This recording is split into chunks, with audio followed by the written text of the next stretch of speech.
வணக்கம் நண்பர்களே. இன்றைய நட்சத்திரம் பரணி நட்சத்திரம், மேச ராசி.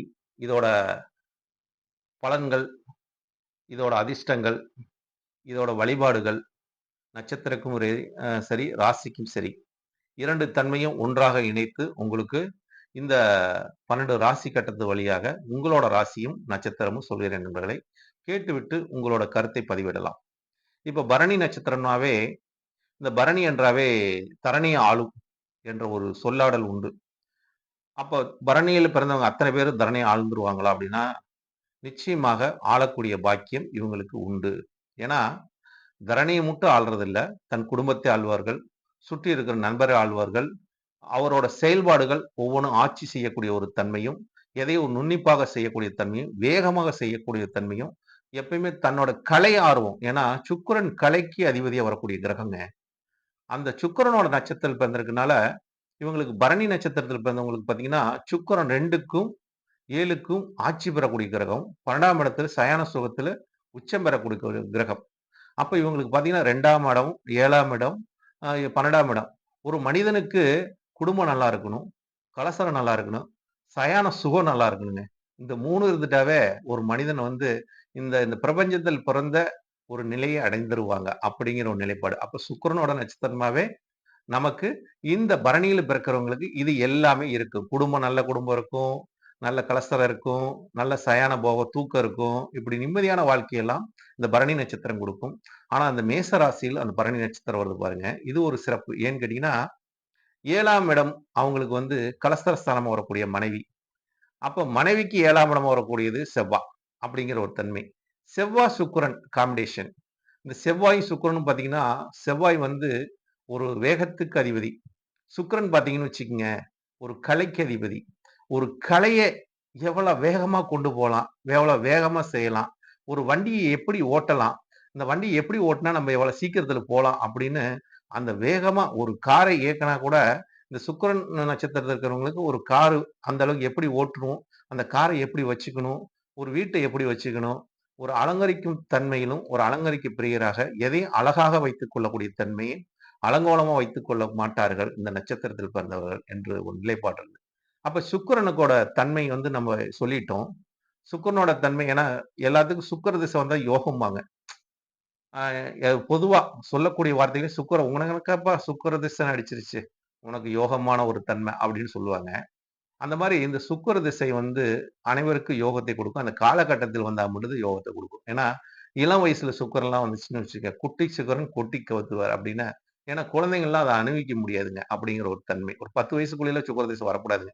10 வயசுக்கு மேல எனக்கெல்லாம் ஒரு 12 வயசுக்கு மேல தான் சுக்கிர திசை வந்துச்சு. அதுக்குண்டான யோகத்த உண்மையா அனுபவிச்சேன். சுக்கிர திசையில தான் அனுபவிச்சேன். பாக்கியத்து கிடைச்சது. எல்லாமே கிடைச்சது. என்னது சொல்ல வேண்டும். அப்படி ஒவ்வொருத்தருக்கும் அந்த காலகட்டத்தில அந்த திசைகள் வர வேண்டுங்க. எந்த ஒரு ஜாதகத்துக்குமே. அப்பதான் அந்த அந்த தசாநாதனோட ஒரு பலாபலனை நம்ம அனுபவிக்க முடியும்.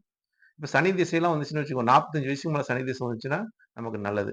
ஆரம்பத்திலேயே சனி திசை வந்துச்சுன்னா, சனி வந்து எதையுமே கர்மக்காரன் பலனை முழுமையா குடுத்துருவான். கஷ்டத்த அனுபவிச்சு தான் அவங்க போக்கணும் அப்படிங்கிற ஒரு தன்மை வந்துரும். அது சனியோட நட்சத்திரம் வரும்போது சொல்றேங்க. ஏன்னா இது சுக்கிரனோட நட்சத்திரம் அப்படிங்கிற ஒரு தன்மை இருக்குது. அப்ப இதுல போய் அத இணைச்சுட்டுன்னு வச்சுக்கங்க. அப்புறம் என்னப்பா என் ராசிக்கு வந்துட்டு, நீ அவர போய் இழுத்து விட்ட அப்படின்ருவீங்க. அதனால அந்த இது வேணாங்க. அப்ப சுக்கிரனுக்கு அதிர்ஷ்டம் தரக்கூடியது எது? பரணி நட்சத்திரத்துக்கு அதிர்ஷ்டம் தரக்கூடியது எது? அப்படின்னா, இதுக்கு என்ன விருட்சகம், தல விருட்சகமா வரக்கூடியது என்ன அப்படின்னு பார்த்தா, நெல்லி மரங்க. இந்த நெல்லி மரத்த பாருங்க. அனைத்து நோயும் போக்கக்கூடிய ஒரு சக்தி இந்த நெல்லிக்காய்க்கு உண்டு. நெல்லிக்காய் அப்படிங்கிற ஒரு தன்மைக்கு உண்டு. இத சாப்பிட்டா இத தண்ணி குடிக்கும்போது அதோட சுவை என்னன்னு நமக்கு தெரிஞ்சிரும். அப்படிங்கிற மாரி நமக்கு அந்த நெல்லிக்காய், நெல்லி மரம் இவங்க வந்து வைப்பதும், அந்த நெல்லிக்காய சாப்பிடுவதும், பிறருக்கு தானம் குடுப்பதும், இவங்களுக்கு மிகப்பெரிய ஒரு பலங்க. அது மாரி இதெல்லாம் அவங்க செய்யணுங்க. செஞ்சா நல்லதுன்னு வச்சுக்கங்களேன். நெல்லிக்காய் மரத்த நடுவதும், நெல்லிக்காய் தானம் குடுப்பதும், நெல்லிக்காய் உண்வதும், இவங்க சாப்பிடுறதோட பிறருக்கு குடுப்பது, இவங்களுக்கு ஏன்னா, கர்மாவின் நிலைப்பாட்டை பிறருக்கு நம் அ உபதேசம் செய்யும்போது, அது தானம் செய்யும்போது, நமக்குள்ள ஒரு கர்மாவோட தோஷத்தை போக்கக்கூடிய தன்மை, நமக்குள்ள கர்மாவோட நிலைப்பாடு ஒரு பலமாகக்கூடிய தன்மை உண்டுன்னு வச்சுக்கங்களேன். நல்ல கர்மாக்கள் பலமாகும். அப்படிங்கிற ஒரு தன்மை, இறந்த கால கர்மாவுக்கு நெல்லி மரமாக உங்களோட ராசிக்கு வந்துருச்சு நண்பர்களே. ஏன்னா, இந்த நட்சத்திரக்காரங்க எப்போதுமே கலை ஆர்வம் மிக்கவர்கள். எப்பொழுதுமே சிரிப்பு முகத்தோட மற்றவர்களை கவரக்கூடிய வல்லமை படைத்தவர்களாக இருப்பார். ஏன்னா, இவங்க வந்து நம்ப ஆளணும்னா மத்தவங்களை கவர் பண்ணணும். அதுக்கு என்ன வேலையோ அந்த வேலைய 100% செய்யக்கூடிய ஒரு நிலைப்பாடு இந்த நட்சத்திரக்காரங்களுக்கு இருக்கும்.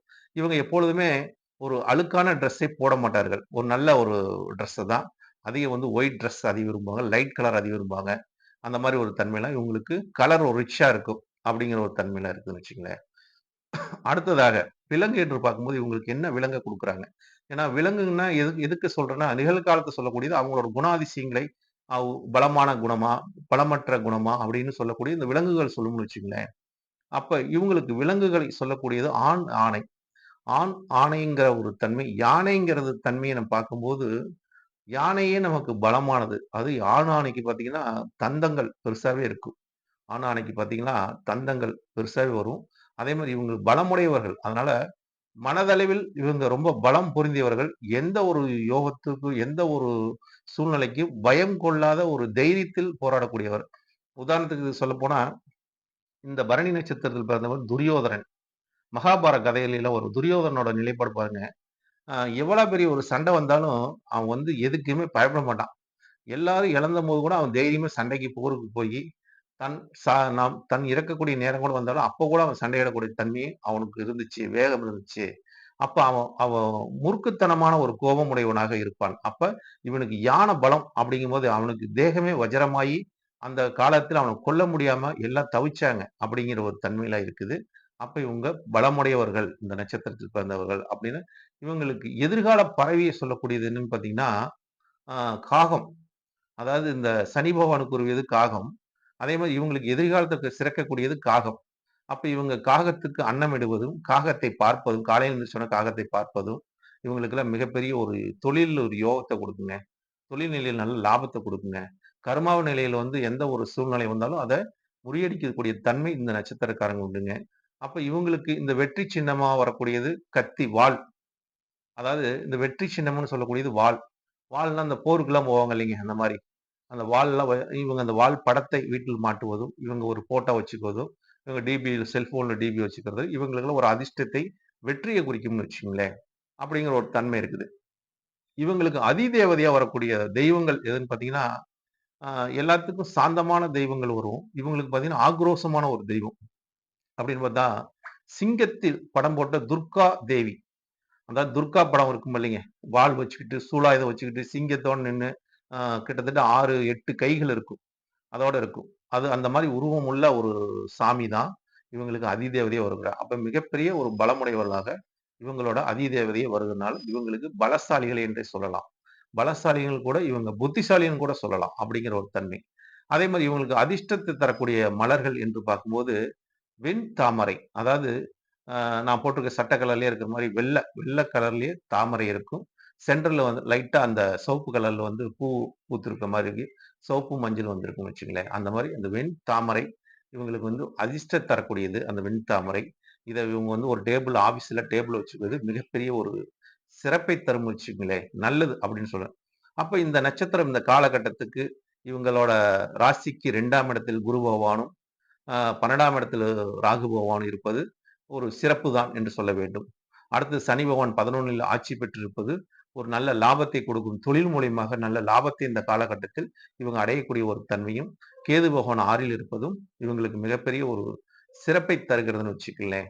அப்ப இவங்களுக்கு கோச்சார ரீதியாவும், இப்ப இந்த கிரகங்கள் சஞ்சரிக்கக்கூடிய காலங்கள் எல்லாமே இந்த ஆண்டுகள் இவங்களுக்கு மிகப்பெரிய ஒரு பலத்தை ஏன்னா குரு பகவான் 2ல் இருக்காரு. பாக்கியாதிபதி 2ல் இருப்பது எளிதாக பாக்கியத்த கிடைக்கக்கூடிய ஒரு தன்மை. பாக்கியம் இவங்களுக்கு எளிதாக இவங்களுக்கு கௌரவம் ஏற்படுத்தக் கொடுக்கக்கூடிய தன்மை இந்த காலகட்டங்கள். இவங்க தேடி போகாம இவங்களுக்கு பணம் வரக்கூடிய ஒரு காலகட்டம். அதாவது இவங்களுக்கு ஏதாச்சும் ஒரு பணம் வரணும்னா, இவங்க தேடி போவும் இவங்களுக்கு வந்துரும். ஆனால் இந்த காலகட்டங்கள் செலவினங்கள் அதிகமாகும். எப்படி செலவினங்கள்னா, குரு 2ல இருக்கனால, தனக்காரகன் தனஸ்தானத்தில் அமர்வது தனத்தை ஆ அதாவது தனத்தை குறைப்பார், தனத்தை கெடுப்பார், தனத்தை நாசம் பண்ணுவார். அப்படின்னா, செலவினங்கள் அதிகம் செய்வார்.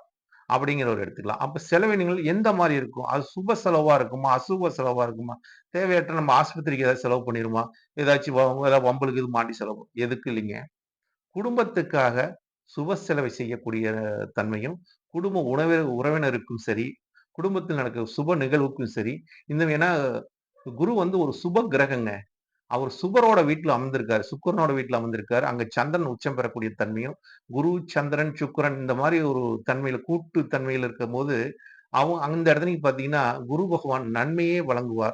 சுப செலவுகளை ஏற்படுத்துவார். சுப நிகழ்வுக்காக உங்களோட தனங்கள் விரயமாகும். இது ரொம்ப நல்லதுங்க. ஏன்னா, காசு சம்பாரிச்சு மட்டும் வச்சுக்கக்கூடாதுங்க.